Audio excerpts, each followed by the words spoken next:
Okay, not sure if you guys can hear me, but I'm doing this from work, so I don't really have a lot of options here. But I wanted to talk to you guys really quick about this. Probably have about 20 minutes to talk about this or so, so I figured I'd give you guys a quick rundown of what I think about the Balance Dataslate with this horrible work webcam that I have. So, yeah, I read this morning when I woke up, and pretty much everything we discussed in the leak the other day in the video I made a couple days ago is true, which is surprising to me. I thought that there wouldn't be that, that much truth to it. So we can look here. Devastating wounds no longer cause mortal wounds, but instead bypass armor and invul saves. So basically it means that wounds can't carry over to new models, which is great. This is what I've been asking for from the beginning. You can see there, for example, you can now shoot an infantry unit with an anti-tank weapon, or you can't shoot an infantry unit with an anti-tank weapon and expect to wipe out the whole unit because you rolled a 6 to wound. Yes, right? This is the restriction they put on the Leagues of Votann last edition in 9th, and it was a great fix to the faction. Made them really balanced. They also said they changed Overwatch. Let's go ahead and just look at the exact rules, because when GW talks, I don't really listen that much. Let's just actually look at the Balance Dataslate and see what they did with the core rules. So, by the way, I mean, they basically did everything that leak said. So even though Ospec said it was really dodgy, ended up being pretty much word for word correct. So devastating wounds, weapons with devastating wounds in their profile. Each time an attack is made with that weapon, if that attack scores a critical wound, no saving throw of any kind can be made against the attack, including invulnerable saves. Such attacks are only allocated to models after all other attacks made by the attacking unit have been allocated and resolved. Saving throws cannot be made. Okay, so basically, wounds don't carry over, right? That's the main thing about this. Stratagems that can be used more than once per phase or turn. Rules that allow you to use a stratagem even if another unit has been targeted by that stratagem this phase or turn, but do not specify the name of the stratagem, can only be used to use battle tactic stratagems. Again, this is exactly what the leak said, right? I mean, verbatim, basically. So there you go. That leak was actually, legit, which was surprising to me at the least. And again, sorry guys for the kind of bad quality. It's at work, so the work webcam isn't the best. I actually had to restart it because there were some configuration issues. Modifying a stratagem CP cost. Rules that modify the CP cost of a stratagem. Oh, that's the same thing here. Okay, so that's what we talked about. Great. Fire Overwatch. If that enemy unit is visible to your unit, this means that if you cannot see the unit, you cannot overwatch it, even with indirect fire. You cannot target a Titanic unit with this stratagem. So, hey, guess what? The Wraith Knight can't overwatch anymore. That's done. So the Wraith Knight basically saying, okay, I'm going to overwatch you and, basically just blow you out of the water with devastating wounds. That combination is completely destroyed. Devastating wounds don't carry over. Can't fire overwatch with that thing. And the Wraith Knight also got a points hike, which we'll look at. So that was a little bit unfortunate, but, probably just want to kill that thing in competitive play would be my assumption. Insane Bravery cannot be used more than once per battle. So Battle Shock means more now. They basically took the community's, restlessness about Battle Shock and laid it to rest. You can only use it once per battle. Ruins. So this is what we're talking about with towering models. Towering models that are within this terrain feature can also see out of it normally. However, Titanic models can no longer draw a line of sight to the target on the other side of it if they're not in it. So if a Titanic model is behind ruins, it can no longer see behind other ruins. It is affected by obscuring terrain in the same way as any other model.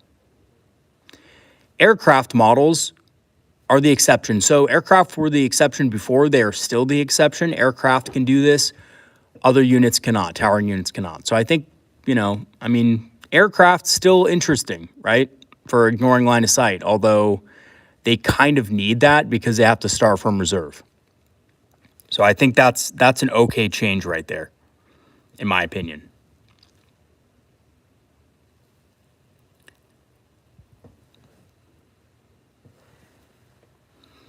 Okay. Faction rules.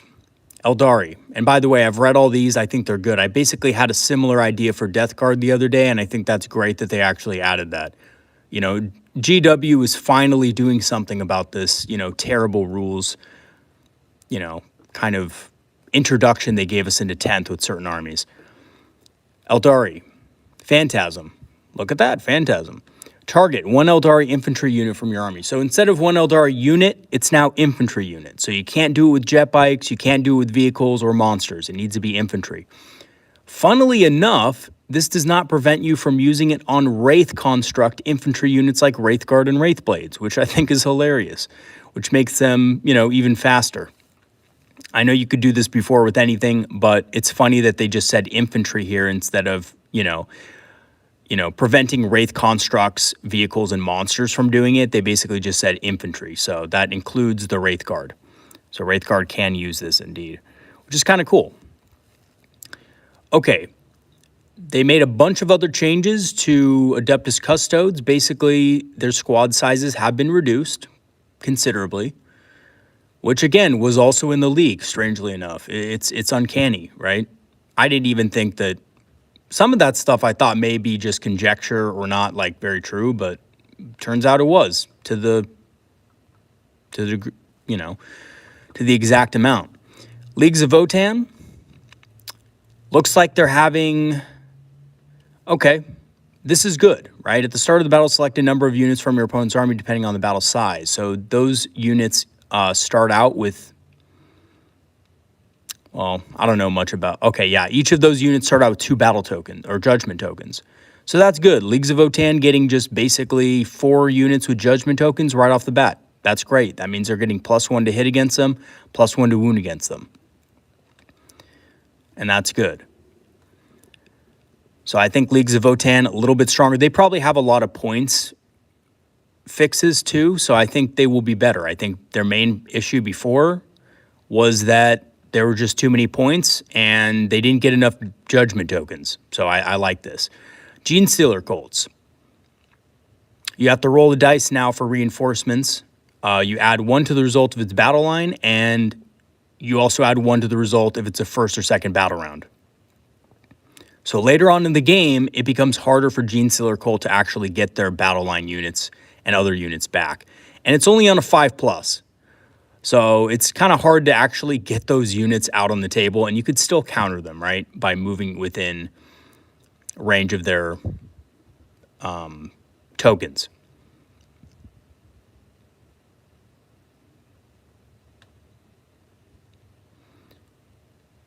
Okay, so now Outriders, the Jackals, need to basically set up within 9 inches of the battlefield edge, and they need to touch a Colt ambush marker.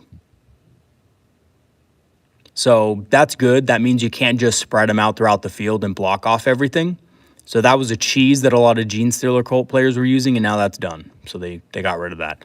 Actually, pretty impressed with GW's rules here. I think a lot of the changes make sense.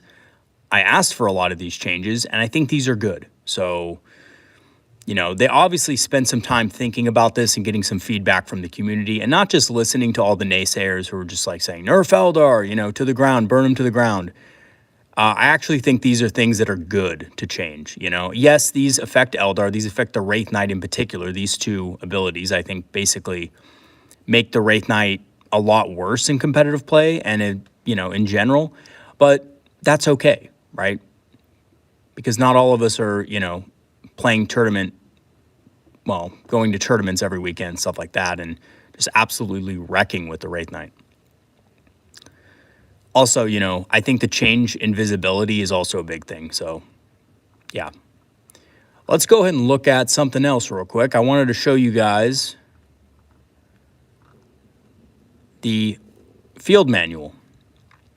I don't have that much time left because I have to start work in about 8 minutes. So I wanted to go over this with you guys, though, and tell you what I thought. I'm going to make a video on this later today.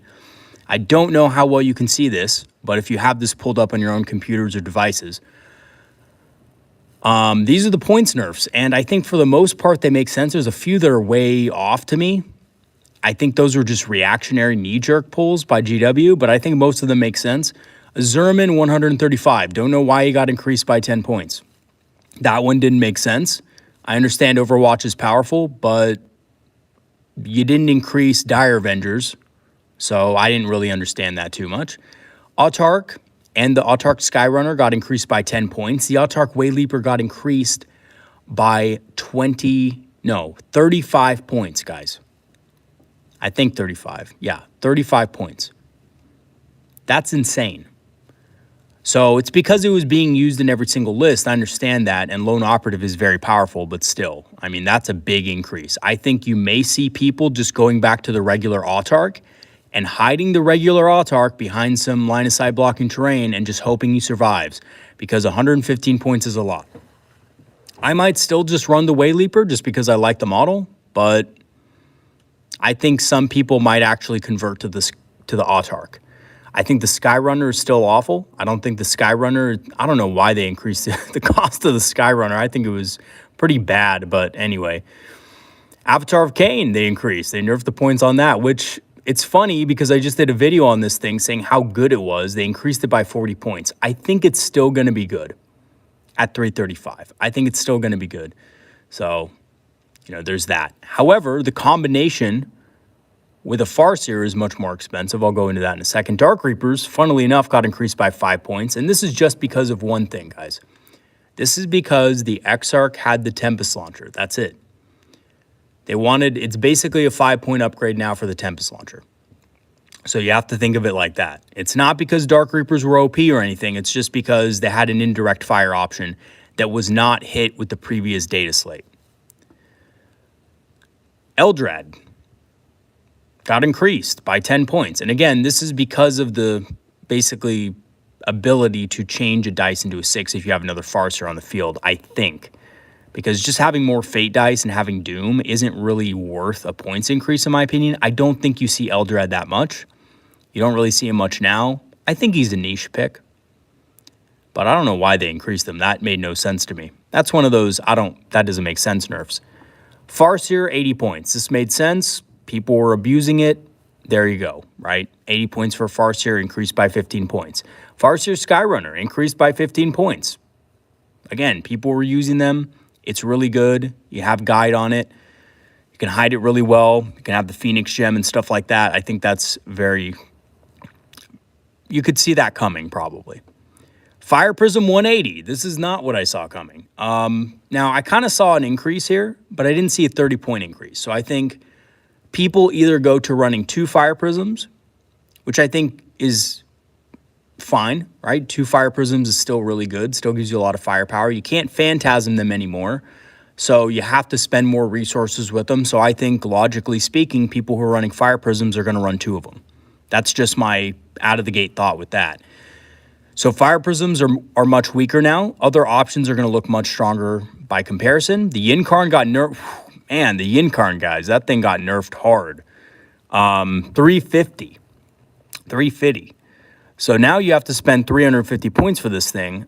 It's really good. It's still a really good model. They didn't nerf its ability, so you can still abuse it. It's just you're going to have to pay more points for it, which is fine. And the funny thing is I was actually running this thing in my Ynnari list, and it was carrying a lot of games. It was easily clearing 350 worth of points every single game that I was doing well in. I think there was one game where it got stuck into a Bloodthirster or something ridiculous like that and just got wiped. But other than that, it's pretty good. I think 350 is still fine. Support weapons, I think this is just insult to injury. I don't know if anybody's going to run a support weapon at 125 points. Even the D-Cannon, with the nerf to indirect fire not being able to overwatch at all, and, the devastating wounds nerf, I don't know if you take a support weapon. I may be off, but I just don't think maybe you take one, but that's about it. I really don't think it's that great. for the points. Night Spinner got increased by 10 points. Not a big deal, you know. Increasing the Night Spinner by 10 points is, I guess, okay. It's the same points as the Fire Prism now, so they're kind of equal in points. I think the Night Spinner is still a great utility piece. I just don't think it's a great damage piece anymore, especially with the nerf to Devastating Wounds. So, still good. Excuse me. Still good, just not as good. Illic Night Spear, 5-point increase. And I think this is just because of the fact that he gives his unit basically lone operative. So I understand this. I mean, 5 points really isn't a big deal. I don't know why they hit that, but there you go. There it is. The Void Weaver got increased. Now, some of you guys may be laughing at this because it's not really necessary, right? I mean, there was nothing wrong with the Void Weaver, but the reason they increased it, guys, is because Fire Prisms got increased. So they said, hey, what's the alternative to a Fire Prism? Void Weaver. We don't want people spamming Void Weavers now in competitive play. Oh my God, we need to nerf. So they nerfed. They nerfed the fuck out of it. They nerfed it by, you know, that's a pretty hefty, that's a 25% increase in points. So that's not anything to laugh at. However, I still think the Void Weaver pretty cost effective for that. Viper got increased by 10 points, probably because they didn't do anything to Strands of Fate or Unparalleled Mastery, which, by the way, I didn't think they should have. I was always claiming that they shouldn't have fixed that. So there we go. There's that. Warwalkers, 110 points. They nerfed Warwalkers. Again, I mean, I get it. You know, Strands of Fate, Unparalleled Mastery was really strong with these guys. I just don't know if 110 points was justified. Maybe 100 points, maybe 100, you know, but I don't know. Time will tell on that one. I still like the Warwalker. I think it's good, but I think it's a little bit too expensive. Yeah, but you know, with the faction ability and the detachment stuff, I think these are still solid. Warp Spiders got increased. Well, we saw this coming. 115 points. I thought it was going to be more. I'm going to be honest. So I think this is fine. Warp Spiders are still good for their cost. Their Overwatch is pretty much unaffected. Their Devastating Wounds is unaffected, really, because their wounds didn't carry over anyway, so they're still solid. Wraithguard increased to 170 for 5 and 340 for 10. So basically the same as Wraith Blades, which I think is fine, right? I think that's a fine nerf. That's kind of what I thought in the beginning. I thought that they should be the same cost. This makes Wraith Blades a little bit more attractive, but not by much. I think the Wraith Blades are going to be mainly for holding objectives. If you need something really tough to hold objectives, Wraith Blades are your, unit. If you need something to basically take care of heavy stuff, Wraithguard are your unit. I still think Wraithguard are good. I just don't think they're the best, but they're really tough. So paying 170 points for a unit, putting a Spirit Seer in it, maybe with a Phoenix Gem or perhaps not the Weeping Stones, the Fate's Messenger is still a good option. Oh, by the way, I almost forgot to mention this. Wow. Can't believe it. Death Jester got increased by 15 points. So I saw this coming. I think the Death Jester was too efficient, especially with the Fate's Messenger. I think it's still good, though. I think, I bought a Death Jester the other day, so I'm not proxying. I don't have just a random Shuriken Cannon model anymore proxying it. I have an actual Jester coming in the mail, and I don't think 90 points for this thing is that bad. I think I'm still going to field it at 90. I think it's still pretty good for what it is. And the Wraith Knight got increased to 510 points, so that's a nerf. I think it's not a huge nerf, but it is kind of significant in that it's going to be a lot more resource intensive. You're going to have to spend more points on it and stuff like that. And furthermore, it just looks like it's just not competitive anymore because it can't ignore line of sight, really. Can't ignore ruins. Devastating Wounds don't carry over, and it lost the ability to Overwatch. So there you go. Wraith Knight, garbage. I think it goes right back on the shelf, unfortunately, unless you're running it differently. If you're running it differently, then it's probably still good. Now, that is not to be said of the Skatach Wraith Knight. Again, or Skatah Wraith Knight. I forgot how to pronounce it. God, this thing is tough to pronounce. Anyway, this Wraith Knight is 490. They did increase its points by about 15, I want to say. I think 15, but correct me if I'm wrong. I think it's still good. Its weapon options are really good and has the ability to go in and out of reserve once a game. So I actually like this Wraith Knight. If you're going to run a Wraith Knight and you want to have fun with it, and you don't want to just, basically have a subpar model, this is your model right here.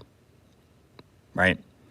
This variant of the Wraith Knight is actually pretty cool. And it's not super competitive, but it's good and has good weapons. And you don't need to rely on ignoring line of sight for it, because it's going to be moving up the battlefield with the rest of your army. Its weapons are a little bit shorter range. Shadow Spectres got nerfed. Oh, who would have thought? By 15 points. I think that's fine. You know, I expected to see him at 100 points a unit. So having a 95 point, to me, that's a win. So these guys are still really good. They didn't lose any of their abilities. You can still Phantasm if you want to, because they're infantry. So there you go. Shadow Spectres, still good. Warp Hunter got a nerf for some reason. I don't know why, but there it is. Got a 10-point nerf, which I find hilarious. It wasn't that good before. It's not that good now. Links. Well, we saw this coming too, right? The links getting increased. Somebody called this. I can't remember who it was, but somebody in my Discord called this and basically said that, yeah, the links is next because the Fire Prism, they don't want it to compete, you know, with the Fire Prism for points. So there we go. It's 180, same as the Fire Prism. I don't think you take a Lynx over a Fire Prism, but it is still a good model. It's, you know, very effective. It's very fast. It can get line of sight very easily and stuff like that. So if you guys don't know, the Lynx has a rule where it auto advances 9 and it has an assault pulsar. So it can actually advance and shoot. The Hornet is 100 points. So they nerfed that by 20 points. That makes sense. The Hornet was undercosted for what it could do. And I think that's a good change. I agree with that change. That's fine. The Hornet was, in my opinion, a better Warwalker in a lot of cases. And putting it up to, again, I don't know why they nerfed the Warwalker so badly, but, you know, I guess it showed up in a couple competitive lists and they thought, oh, better nerf, right? But yeah, Hornet, pretty solid. None of the enhancements got increased in points, so that's also good. I'm going to be doing a full video on this today. I wanted to give you guys a chance to kind of just hear my thoughts about this in general, but I'm going to probably have a more refined version in the video form. Is there anything I didn't talk about? Let's see. Before we log off today, because I have to start work and people are going to be wondering what I'm doing. Okay. No, we talked about everything. That's probably my class. All right. Have a good one, everybody. Peace out. I'll see you guys next time. And look forward to that video this week.